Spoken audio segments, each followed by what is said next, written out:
Papai querido, papai eterno, aqui está o teu servo, Pai, diante da tua face, e diante da tua presença, e diante da tua igreja, Pai. Toma ele com poder e autoridade, Pai, diante da sua presença. Papai querido, papai eterno, que o teu poder, que o teu Espírito Santo venha bradar poderosamente, forte em nossos corações. É o que eu te peço, desde agora para todos sempre. Amém e amém. E as palmas logo Senhor Jesus. Paz do Senhor, amém. Pegue a sua Bíblia, por favor, encarecidamente, abra no livro de Eclesiastes, capítulo 3.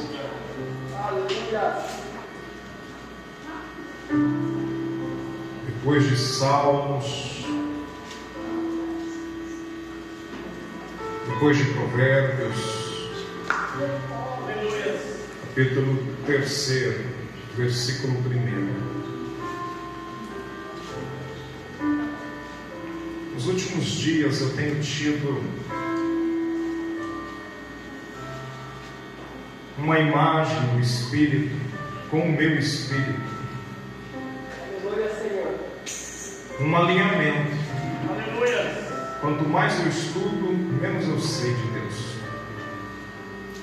Quanto mais eu preparo a mensagem, mais o meu coração se acelera. Eu estava ali na cadeira conversando com a minha esposa e eu falando, eu estou com o meu coração acelerado. E olha que eu já subi nessa tribuna pelo menos umas 100 vezes, mas hoje o meu coração está acelerado. Todos acharam? Diz assim a palavra do Senhor: tudo tem o seu tempo determinado, e há tempo para todo o propósito debaixo dos céus. Há tempo de nascer e tempo de morrer, tempo de plantar e tempo de arrancar o que se plantou, tempo de matar e tempo de curar, tempo de derrubar e tempo de edificar, tempo de chorar e tempo de rir, tempo de prantear e tempo de dançar, tempo de espalhar pedras e tempo de ajuntar pedras, tempo de abraçar e tempo de afastar-se de abraçar, tempo de buscar e tempo de perder, tempo de guardar e tempo de lançar fora, tempo de rasgar e tempo de coser, tempo de estar calado e tempo de falar. 8. Tempo de amar e tempo de aborrecer, tempo de guerra e tempo de paz. Repita comigo: tempo de amar e tempo de aborrecer, tempo de guerra e tempo de paz. De novo, tempo de paz. Mais uma vez. Amém. Podeis assentar em nome de Jesus. Ministrar sobre este texto, inicialmente precisamos compreender por que ele faz parte dos 66 livros. O autor de Eclesiastes, considerado pela maioria dos doutrinadores teológicos, dão o seu título para Salomão, e com exceção de alguns poucos autores, não sabem quem se escreveu Eclesiastes. Este livro, ele não pode ser considerado, e assim também ele é, não pode ser considerado uma inspiração divina, porque a palavra que ele utiliza dentro deste livro é debaixo deste sol. E todos os livros que são inspirados e revelados, ele nos leva acima do sol, que é Deus. E este livro é diferente de todos os outros que Salomão escreveu. É importante eu e você fazermos algumas perguntas para compreendermos o porquê da existência deste livro.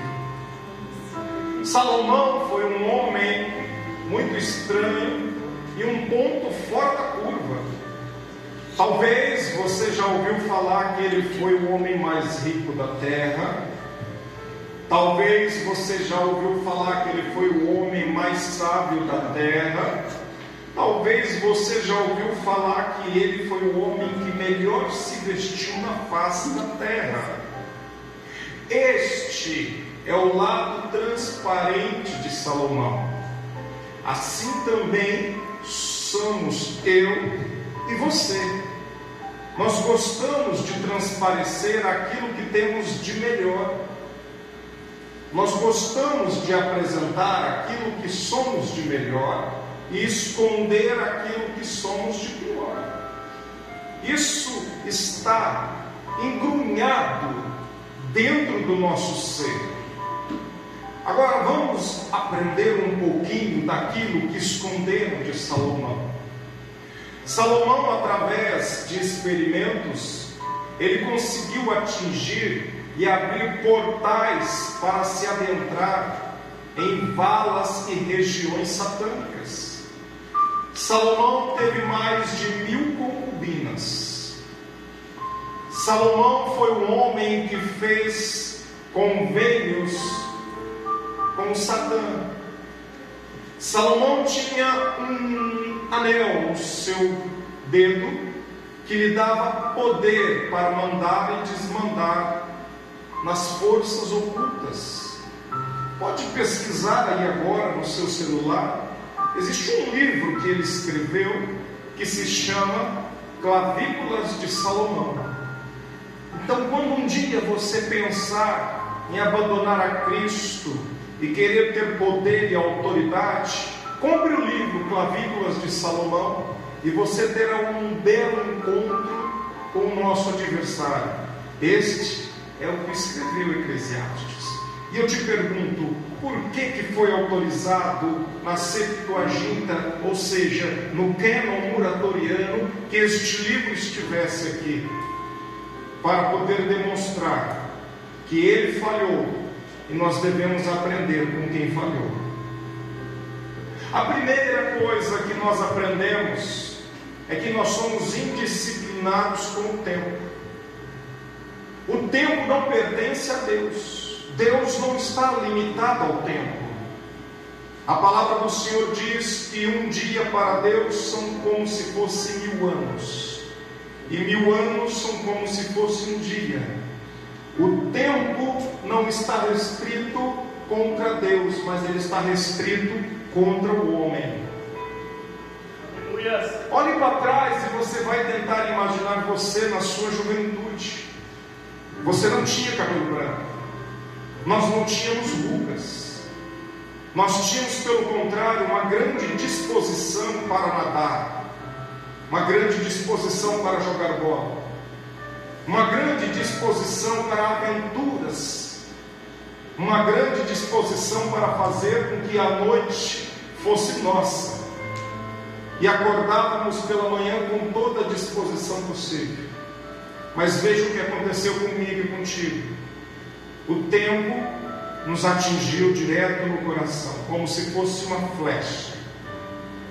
O cansaço nos abate. A nossa mente já não vagueia como vagueava antes. Os nossos sonhos já não são os mesmos como antes. Já não está mais do nosso lado muitos do que nós amávamos desceram à sepultura. E o que acontece é que não é possível nós pararmos o tempo. Não é possível nós simplesmente colocarmos a mão no ponteiro da hora e falar assim, pare. Mas de repente teve um profeta que clamou a Deus, e Deus parou o sol e a terra, só para atender um dos teus filhos, só para atender uma causa específica. Então preste atenção no que eu estou te ensinando nesta noite, inspirado pelo Espírito Santo de Deus. Se for necessário, Deus para o sol e a terra para nos abençoar. E Salomão, ele tentou descobrir a finalidade da alegria e a inspiração da felicidade. Salomão experimentou todos os tipos de drogas e alucinógenos. Salomão experimentou todo tipo de religião e se curvou para todo tipo de Deus. Salomão, ele bebeu de todas as águas possíveis, comeu de todas as comidas possíveis, esteve em todos os lugares possíveis e recebeu todos os reis possíveis, até a rainha de Sabá. Todos os enigmas que chegavam perante ele tinha capacidade de resolver. Sabe como isso aconteceu? Quando Deus lhe deu uma carta branca autorizando ele a ter sabedoria. Sabe o resultado disso? Quando Deus nos dá uma carta branca, é o nosso precipício que está na frente dos nossos olhos. Porque nós não somos guiados por uma carta branca, nós somos guiados pela palavra de Deus, que é inspirada, é revelada, ela cura, ela liberta, ela disciplina, ela exorta, e ela está nesta noite falando aos nossos corações: aquieta-te, porque ainda não é tempo. Depois que Salomão teve todas essas experiências, ele começou a colocar com uma pena e um pergaminho todos os seus chamados, todos os seus ensinos. Provérbios, ele é considerado um livro de chaves. Chaves no sentido de abrir portas. Então a cada versículo é uma chave que você consegue abrir uma porta. Alguns versículos abrem portas bem pequenas, outras abrem portas bem grandes. Quer saber uma porta grande que você pode abrir com os provérbios? Filho, ouça o conselho do teu pai e o conselho da tua mãe, para que vás bem nesta terra. Sabe o que isso quer dizer? Ouça a palavra do Senhor e a obedeça, para que você possa ir bem nesta terra. Nesta terra. Só que infelizmente, o Espírito toca no meu coração para falar que hoje tem pessoas que não estão bem nesta terra. Tem pessoas que não descobriram ainda o porquê está nesta terra e porquê está passando nesta terra. Tem pessoas que estão com um conflito interno dentro do seu ser, que a vontade que dá é de abandonar tudo, chutar o balde, fugir para que ninguém olhe e ter uma vida fora da luz. Tem pessoas nesta noite que estão aqui por estar, mas eu digo para você, você não está aqui por estar, você está aqui porque o Deus te trouxe. E de repente, quando chega o relatório final de Salomão, ele começa a escrever: tudo tem o seu tempo determinado. E há, do verbo existir, de existência, há tempo para todo o propósito debaixo dos céus. Sabe qual é a primeira falha do ser humano? É querer ter algo antes do tempo. É querer receber um presente antes de merecê-lo. É querer antecipar os momentos que Deus nos deu para poder aproveitar nesta terra que mana leite e mel, de uma maneira em que nós queremos arrancar da mão de Deus, arrebatar da mão de Deus, tirar da mão de Deus aquilo que Ele está separando para o seu devido tempo. Aleluia! Sabe aquela oração: Deus, por que está demorando? Sabe aquela oração: Deus, por que tu não me respondes ainda? Deus, por que tu está em silêncio? Porque há tempo de Deus se calar e há tempo de Deus falar. Se Deus está no momento de calar, é porque Ele está no momento para te ensinar a ser submisso, a ser disciplinado, a ser honesto, a ficar firme na rocha da salvação que é Jesus Cristo. Porque se Ele falasse na hora que nós quiséssemos, Ele não seria Deus. Se Ele falasse ou nos desse um presente na hora que nós quiséssemos, nós éramos autossuficientes e não precisaríamos de Deus. E quando Ele diz assim: há tempo para todo propósito. O que é propósito? É uma ideia de continuidade, de construção de um castelo, de uma vida, de uma história. Qual é o seu propósito debaixo do sol? Pergunta para quem está do seu lado: qual é o teu propósito? Qual é o teu propósito? Porque a palavra do Senhor está falando, há um tempo para o propósito. Significa que a demora, a espera, o tempo, o dia, a semana, os anos estão fazendo com que o propósito de Deus esteja evoluindo na sua vida.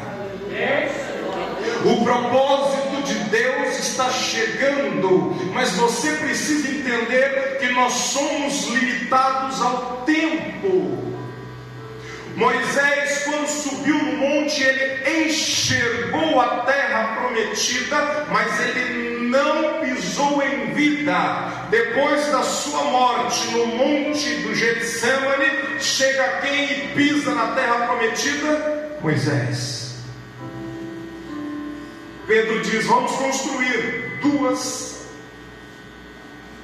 barracas. Uma para quem? Para Moisés. Passaram-se o quê? Algum tempo da eternidade de Deus para que Moisés pisasse na terra prometida.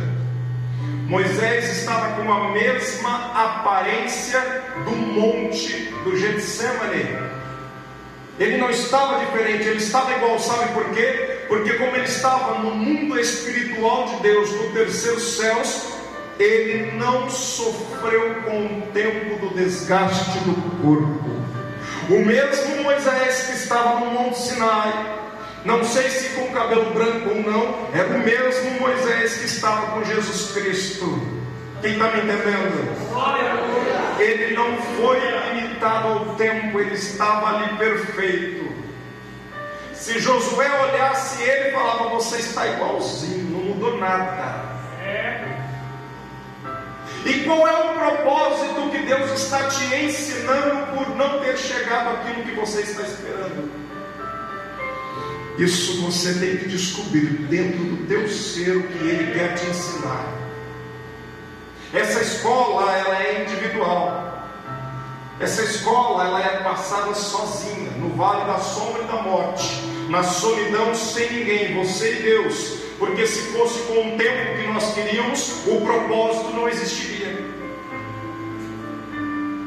Se fosse do nosso jeito, o propósito não existiria. Eu venho aqui nesta noite falar para você: existe um grande propósito de Deus na sua vida. Existe um grande propósito de Deus na sua vida. E o grande problema é que nós temos que aprender que o tempo, ele é contra nós, porque nós queremos que ele seja mais rápido. O tempo, ele trabalha contra nós, mas ele é a favor do nosso adversário, porque ele não está limitado ao tempo. Por isso ele tem paciência para nos atacar. Ele não tem pressa. A paciência está do lado dele, não nosso. E nós estamos vinculados ao tempo. Passa-se dia, o nosso corpo muda. Passa-se semanas, o nosso corpo muda.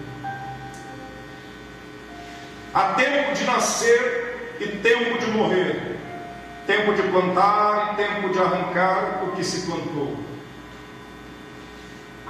Eu imagino que se você tivesse a oportunidade de fazer um pedido para o gênio da lâmpada mágica diante de um caixão, você pediria: restaura-me a vida perante o meu ente querido. Se você tivesse a oportunidade de fazer um pedido, talvez você falaria: reforme a minha casa. Talvez você pediria: me dê um carro. Talvez você pediria: me dê um emprego, me dê uma saúde, me dê uma paz. Eu não sei o que você pediria, mas o que eu posso te falar, que todos os sonhos um dia eles se acabam, porque nós somos o pó da terra e voltamos do pó da terra. Eu quero abrir aqui um parênteses para te fazer uma seguinte pergunta: como você tem aproveitado o seu tempo nos dias atuais? Como você tem investido no tempo, remido o tempo nos dias odiernos, ou seja, nestes últimos dias? O que você tem plantado para colher logo na semana que vem, daqui um mês ou daqui um ano?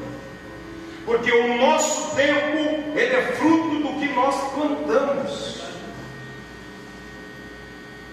O nosso tempo, ele é fruto do que nós desejamos. Qual foi a última semente que você plantou? Ela está sendo germinada. Ela vai nascer, vai crescer e vai gerar frutos. Aleluia. E você poderá vislumbrar perante os teus olhos, olhando no fruto, falando: foi eu que plantei. Glória. Paulo disse: eu plantei, Apolo regou, mas Deus fez frutificar. Cada um no corpo de Cristo tem a sua função. Mas o que importa neste momento dessa ministração é que você tem que entender que você está vinculado ao tempo, queira ou não queira. Alguns já estão na metade da sua jornada, outros já passaram da metade da sua jornada e alguns estão no começo da sua jornada. Mas o mais importante é compreender que existe tempo para nascer e existe tempo para morrer. Existe tempo de ficar alegre, existe tempo de ficar triste. Existe o tempo de abraçar, existe o tempo de ficar isolado. Existe o tempo de chorar e existe o tempo de ficar alegre. Quando ele fala existe o tempo de matar, ele não está falando que nós temos como função matar, não. Ele está falando de guerras, ele está falando de conflitos, ele está falando de todo o ato que tira a vida da pessoa. Existe o tempo de aproveitar e existe o tempo de plantar. Você só aproveita quando você planta. Eu fui num determinado local semana passada e eu vi um pé de manga com as mangas já no chão, caindo. E eu olhei e ainda tinha muitas mangas. E eu perguntei para o proprietário: por que essas mangas estão no chão? Não é momento da manga cair. E ele disse: o vento foi tão forte que as fracas caíram e as fortes vão permanecer até dezembro. Eita Deus, aleluia. Você está entendendo o mistério? Veio um vento tão forte que as doentes pelo tempo caíram, mas aqueles que sabem o momento do tempo e o propósito de Deus estão firmes na rocha da salvação. Há tempo de buscar e tempo de perder. Preste atenção. Uma perda não significa uma derrota. Uma perda não significa que a guerra está perdida. Uma perda não significa que é hora de desistir, abaixar a guarda, virar as costas e falar que perdeu. A perda tem um propósito de nos moldar, de fazer com que o nosso caráter seja alterado através do propósito das perdas. Salomão, ele traz uma frase tão estranha que pode ser considerado um escândalo para aquele que não é cristão. Você sabe o que Salomão diz, irmãzinha? Ele nos dá um conselho falando assim: é melhor irmos ao velório do que para uma festa, onde na sua sã consciência eu e você daríamos um conselho para o nosso filho: olha, vai no velório, sentir o cheiro das flores, sentir o cheiro do éter, passa a mão no caixão, olha o algodão dentro das narinas. E aí eu te pergunto, o que isso significa? Um propósito de Deus, porque quando nós saímos de um velório, nós saímos regurgitando que poderíamos ser nós mesmos ali. Nós saímos refletindo, pensando: eu não posso mais continuar do jeito que está, eu tenho que mudar. Poderia ser eu, poderia ser meu filho, a minha esposa, o meu marido, a igreja, o pastor. Só que ele diz: vai no velório, se desloca até o velório, entenda o ambiente que está aí ao seu redor. As pessoas estão chorando, a mãe ou o pai abraçado ao caixão. Você chega e começa a ouvir os gritos e ouvir as lágrimas caindo no chão. O cheiro é diferente, o ambiente é diferente, a atmosfera é pesada, não sai um sorriso. Mas quando você vira as costas, sai do ambiente, você sente um ar mais aliviado. E ali você começa a entender o propósito de Deus através de Salomão. Refletir sobre quem nós somos. E para encerrar, eu quero te fazer uma pergunta. Eu te ensinei que Salomão, ele tinha todas as suas virtudes conhecidas por todos, só que ninguém sabia dos defeitos. Todo mundo conhece as nossas virtudes, mas Deus conhece os nossos defeitos que estão escondidos. Deus conhece as nossas falhas que estão escondidas. Deus conhece os nossos pecados que estão escondidos. Deus conhece as nossas intenções. Deus conhece o nosso coração, esquadrinha o nosso coração. E de repente Salomão chega a uma conclusão para encerrar. Ele senta dentro do seu escritório, ele pega a pena e ele escreve algumas palavras, e ele diz mais ou menos assim: tudo o que eu experimentei, tudo o que eu vivi, tudo que eu aspirei, tudo que eu almejei, tudo que eu conquistei, tudo que eu construí, tudo que eu inventei, debaixo do sol, é vaidade. Vaidade acima de vaidade. Vaidade nada mais do que vaidade. Sabe o que ele estava falando? Que o que está na terra não tem o poder para nos levar aos céus, porque era vaidade. Tudo é vaidade. Mas o tempo, ele labuta contra nós. E ele é perspicaz, ele é poderoso, ele é efetivo e eficiente.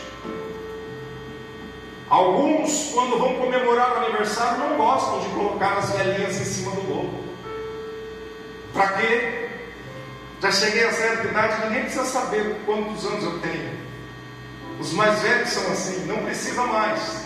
Chegou aos 50, está ótimo, não precisa mais de velhinha, porque não cabe mais no bolo. Mas eu quero dizer para você, você é especial para Deus. Tudo que você perdeu no passado, Deus está restituindo. O tempo que levou a sua alegria, a sua felicidade, os seus sonhos, os seus projetos, o seu ministério, os seus dons, os seus talentos, o seu chamado, Deus está restituindo. E para que isso aconteça, nem que Ele pare o sol, a lua e a terra, para poder chegar diante dos teus olhos e falar: eu ainda sou um Deus que tem as promessas de pé.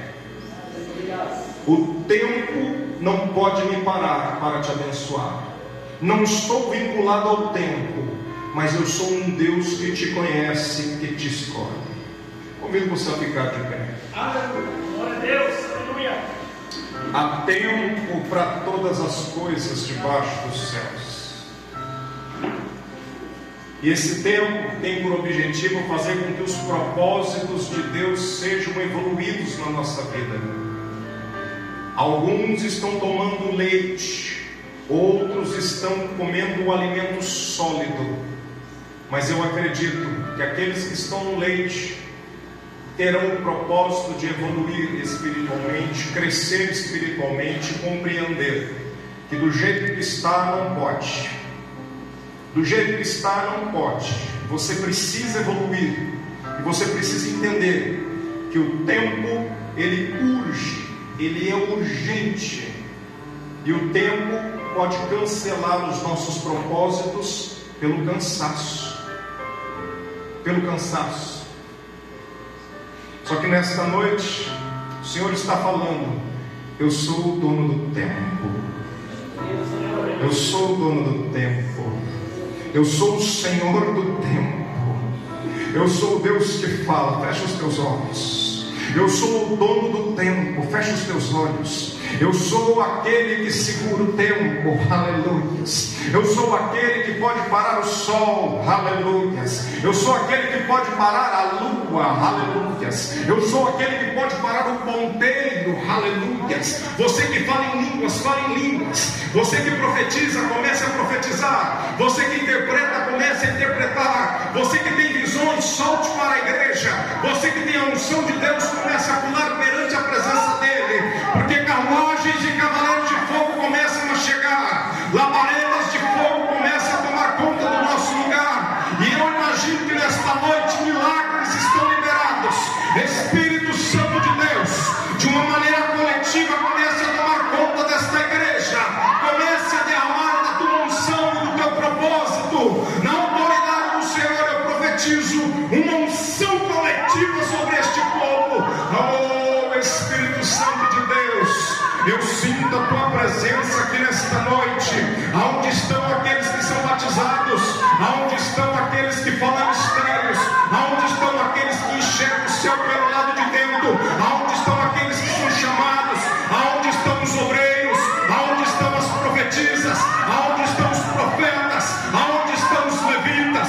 Aonde estão aqueles que têm intimidade com Deus? Aonde estão aqueles que do abrir da boca a presença do Senhor se manifesta? Aonde estão aqueles que conseguem enxergar uma escada subindo e uma escada descendo, os anjos subindo, os anjos descendo, trazendo aquilo que precisamos? Oh Espírito Santo, aleluias.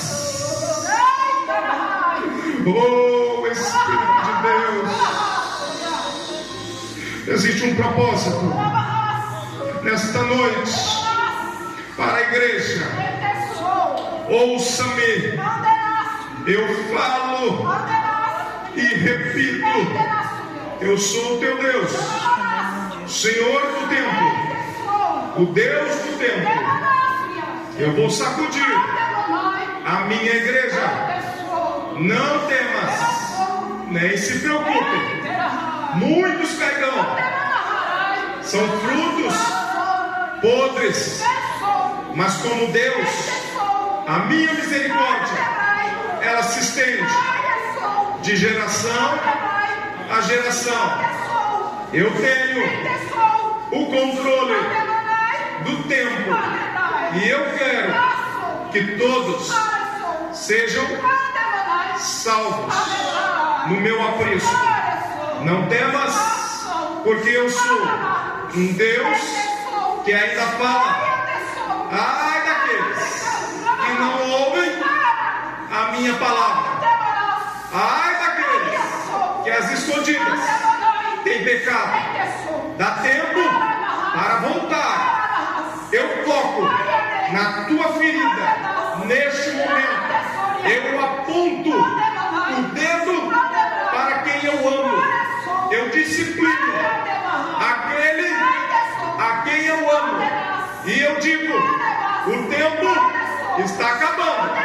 Não faça, não fuja, não temas, porque eu vou te pegar, vou te trazer debaixo do jugo, porque eu falei, e quando eu falo, eu cumpro a minha palavra. Eu tenho visto o que você tem feito às escondidas. Por isso eu sou um Deus que não brinca. Eu sou um Deus que ama. Eu sou um Deus que odeia a iniquidade, mas eu amo os filhos que eu tenho chamado para a minha chamada. Assim diz o Senhor. Aleluia. Maurício, vamos fazer de novo. Querido,